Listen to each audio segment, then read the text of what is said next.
Welcome everyone in second episode of चाय with सूरज। दोस्तों, क्या आपको पता है जो भी आप एक्टिविटी फेसबुक, इंस्टाग्राम या ट्विटर जैसे प्लेटफॉर्म पे कर रहे हो, कोई पोस्ट अपलोड कर रहे हो, कोई पोस्ट डाउनलोड कर रहे हो, या फॉर दैट मैटर आप किसी को स्टॉक ही क्यों ना कर रहे हो, ये सारे एक्टिविटी एक सेंट्रलाइज्ड डेटाबेस में जाकर सेव होती है और वो सेंट्रलाइज डेटाबेस फेसबुक मैनेज करता है। अब फेसबुक चाहे तो आपके इंफॉर्मेशन को एक्सेस कर सकता है, मॉडिफाई कर सकता है, आपके पासवर्ड तक जाकर चेंज कर सकता है। एक दूसरा एग्जांपल लेते हैं दोस्तों। अगर आप किसी भी कंट्री के वोटर हो, तो अगर आप किसी भी कंट्री के वोटर हो, आप किसी कैंडिडेट को वोट दिए हो, तो आप गारंटी के साथ ये नहीं कह सकते हो कि आपका वोट एक्चुअली में काउंट हुआ और उसी कैंडिडेट के अकाउंट में काउंट हुआ जिसको आप इंटेंड करते थे। क्यों ऐसा होता है दोस्तों? क्योंकि ये फेसबुक या जो वोटिंग सिस्टम है वो एक सेंट्रलाइज्ड एजेंसी पे बेस्ड है। वोटिंग के केस में इलेक्शन कमीशन रेस्पेक्टिव कंट्री की रन करती है पूरा वोटिंग का इकोसिस्टम को। दोस्तों, इस वीडियो में हम डिस्कस करने वाले हैं एक ऐसी टेक्नोलॉजी के बारे में जो आया तो 1991 में था, बट इसका एक्चुअल इंप्लीमेंटेशन 2009 में बिटकॉइन के डेवलपमेंट से हुआ था, जो कि एक एनिनोमस पर्सन ने, एक एनिनोमस आइडेंटिटी ने करा था, जो कि सतोशी नाकामोटो है। दोस्तों, बिटकॉइन इस वीडियो में हम डिस्कस नहीं करने वाले हैं। हमने एक सेपरेट वीडियो क्रिप्टो करेंसी पे ऑलरेडी बनाया हुआ है। हम इस वीडियो में डिस्कस करने वाले हैं बिटकॉइन, जो कि एक ब्लॉकचेन के टेक्नोलॉजी पे बेस्ड है। हाँ जी दोस्तों, हम इस वीडियो में डिस्कस करने वाले हैं ब्लॉकचेन के बारे में। Blockchain as name suggest it is based on two words, block and chain. Block दोस्तों एक ऐसा डब्बा है, ब्लॉक ऐसा डब्बा है जिसपे हम रेलिवेंट इंफॉर्मेशन को सेव करते हैं। फॉर एग्जाम्पल, एक शॉपकीपर है, वो अपना बही खाता मेंटेन करता है, लेजर मेंटेन करता है, उसमें जो भी सामान आया वो डाल देता है, उसका क्वांटिटी डाल देता है, उसका अमाउंट डाल देता है, और जो भी सामान जाता है उसका क्वांटिटी, अमाउंट एंड डिस्क्रिप्शन डाल देता है। तो वैसे आप ब्लॉक को समझो, उसमें भी आप रेलिवेंट इंफॉर्मेशन को सेव कर सकते हो। अब क्योंकि बिटकॉइन ब्लॉकचेन टेक्नोलॉजी पे बेस्ड है, तो अगर बिटकॉइन का एग्जांपल लें तो बिटकॉइन एक पर्टिकुलर ब्लॉक में क्या इंफॉर्मेशन सेव करेगा, तो जो भी बिटकॉइंस आए, who is the sender, who is the receiver, and what is the quantity and amount of that bitcoins. So ये इंफॉर्मेशन एक पर्टिकुलर ब्लॉक में सेव होगा। अब एक ब्लॉकचेन में वेरियस ब्लॉक्स होते हैं, सिर्फ एक सिंगल ब्लॉक्स पे आधारित नहीं है, वेरियस ब्लॉक्स होते हैं। जैसे आप एक पर्टिकुलर ट्रेन देखते हो, ट्रेन में क्या होता है, बहुत सारे डब्बे होते हैं, बहुत सारे कोचेज होते हैं, और एक आपस से इंटरलिंक्ड होते हैं, एक आपस से कनेक्टेड होते हैं। वैसे ही ब्लॉकचेन में बहुत सारे ब्लॉक्स होते हैं और एक आपस से कनेक्टेड होते हैं, एक कड़ी के थ्रू कनेक्टेड होते हैं, जिसको हम बोलते हैं हैश। तो हर एक एक ब्लॉक का अपना एक यूनिक आइडेंटिटी नंबर होता है, जिसको हम हैश बोलते हैं। जैसे कि फॉर एग्जांपल, आप एक आधार कार्ड बनवाते हो, तो आप अपना एक यूनिक आइडेंटिटी क्या देते हो, एक अपना बायोमेट्रिक देते हो, बायोमेट्रिक। वैसे ही ब्लॉकचेन में हर एक ब्लॉक का एक अपना हैश होता है। अब एक आपस में कनेक्टेड रहने के लिए दोस्तों, एक ब्लॉक अपने प्रीवियस वाले ब्लॉक का भी हैश को सेव करता है। तो एक ब्लॉक को समझना है तो आपको तीन चीजें जरूर समझनी पड़ेगी।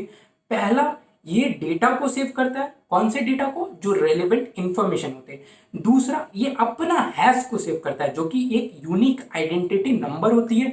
और तीसरा, ये पिछले वाले ब्लॉक का भी हैश को सेव करता है, ताकि एक दूसरे से वो इंटरलिंक्ड रह सके। अब दोस्तों, ये इंपॉर्टेंट है कि जो सबसे पहला ब्लॉक होगा, जिससे पहले कोई भी ब्लॉक नहीं है, उसको बोलते हैं जेनेसिस ब्लॉक, उसको बोलते हैं जेनेसिस ब्लॉक। अब क्योंकि एक आपस से इंटरलिंक्ड है दोस्तों, हैश के थ्रू, ये एक सिक्योर्ड इकोसिस्टम हो जाता है, क्योंकि इसमें एक तो आप इंफॉर्मेशन को ट्रैक कर पाते हो और हर एक ब्लॉक में एक यूनिक इंफॉर्मेशन होता है। अब जैसे दोस्तों, क्योंकि अब हम सिक्योरिटी का बात करें तो ये समझना बहुत इंपॉर्टेंट है, क्यों ये blockchain technology secured and reliable over voting system या फेसबुक है। तो दोस्तों, ये ब्लॉकचेन टेक्नोलॉजी दो चीज पे डिपेंडेंट है। एक हैश, जो कि एक यूनिक आइडेंटिटी है, और दूसरा दोस्तों, ये एक डिसेंट्रलाइज सिस्टम पे बेस्ड है। तो दोस्तों हैश का बात करें तो कोई भी बाहर का अगर इंट्रूडर आता है तो उससे पहले डिकोड करना पड़ेगा दैट हैश को। अब कोई वो हैश डिकोड कर भी लेता है तो जैसे एक हैश को डिकोड करता है तो वो डेटा करप्ट हो जाता है एंड सब्सिक्वेंट ब्लॉक्स का भी हैश खुद ही चेंज हो जाता है। अब इसका मतलब ये है दोस्तों, कोई भी बाहर का इंट्रूडर को जो ब्लॉकचेन में जितने भी ब्लॉक्स है सारे के हैश को आइडेंटिफाई करना पड़ेगा। अब होता क्या है दोस्तों, एक ब्लॉकचेन में करोड़ सब ब्लॉक्स भी हो सकते हैं जिसके कारण एक इंट्रूडर को बहुत ज्यादा टाइम लगेगा पूरे ब्लॉकचेन के हैश को डिकोड करने के लिए एंड इसी को बोलते हैं प्रूफ ऑफ वर्क। सेकेंड जो चैलेंज होगा इंट्रूडर को that is a decentralise system. अब कोई भी पर्सन चाहे तो वो नेटवर्क का पार्ट हो सकता है इन द ब्लॉकचेन। जो नेटवर्क पार्टिसिपेंट्स हैं वो अप्रूवल देते हैं, कोई पर्टिकुलर चेंज होता है तो वो उनको लगता है कि हाँ ये चेंज रिक्वायर्ड है तो वो अप्रूवल देंगे, अदरवाइज वो रिजेक्ट कर देंगे। तो जैसे कोई बाहर का इंट्रूडर आता है और वो डेटा में कोई मॉडिफिकेशन चाहता है, चाहे कोई नया ब्लॉक ऐड करना चाहता है और नेटवर्क पार्टिसिपेंट्स को लगता है ये गलत है तो वो उनको एक्सेप्टेंस नहीं देंगे। अगर वो उनको एक्सेप्टेंस नहीं देंगे तो वो नेटवर्क में नहीं चेंज ला सकते। तो कोई भी बाहर का इंट्रूडर को अगर कोई भी इररेलेवेंट चेंजेस करना है तो इसके लिए उसे 50% ऑफ नेटवर्क मिनिमम ओन करना पड़ेगा, तभी वो चेंज ला सकता है। तो ये तो सिक्योरिटी की बात हुई। अब बात करते हैं दोस्तों यूजेस ऑफ ब्लॉकचेन के। आज के डेट में आपको सबसे बड़ा यूजेस तो पता है क्रिप्टो करेंसी। क्रिप्टो करेंसी जो इतना बड़ा बूम हुआ है मार्केट में is only because of this blockchain technology. Second example ये दोस्तों, तो रियल एस्टेट में भी काफी यूज होता है।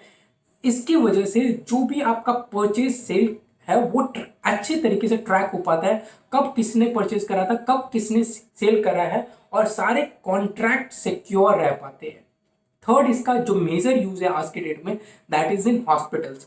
हॉस्पिटल्स में डॉक्टर्स को पेशेंट्स का रिकॉर्ड्स पता चल पाता है, मेडिकल हिस्ट्री पता चल पाता है, उसने कब डायग्नोस करवाया था सब कुछ पता चल पाता है, और साथ में जो मेडिकल रिकॉर्ड्स होते हैं वो भी सिक्योर होते हैं। अब दोस्तों ये समझना भी इंपॉर्टेंट है कि अगर आप कोई ब्लॉकचेन टेक्नोलॉजी डेवलप करना चाहते हो, जैसे फॉर एग्जांपल एक बिटकॉइन जैसा डेवलप हुआ था, वैसे अगर आप कुछ डेवलप करवाना चाहते हो तो कैसे होगा, तो उसके लिए एक सॉलिडिटी नाम का प्रोग्रामिंग लैंग्वेज है जिसको आप इथीरियम पे जाकर इंप्लीमेंट कर सकते हो। आई होप दोस्तों आपको ये वीडियो हेल्पफुल लगा हो। अगर आपको ये वीडियो हेल्पफुल लगा हो तो please give it a big fat Thums up and please do subscribe the video. Thank you so much, मिलते हैं।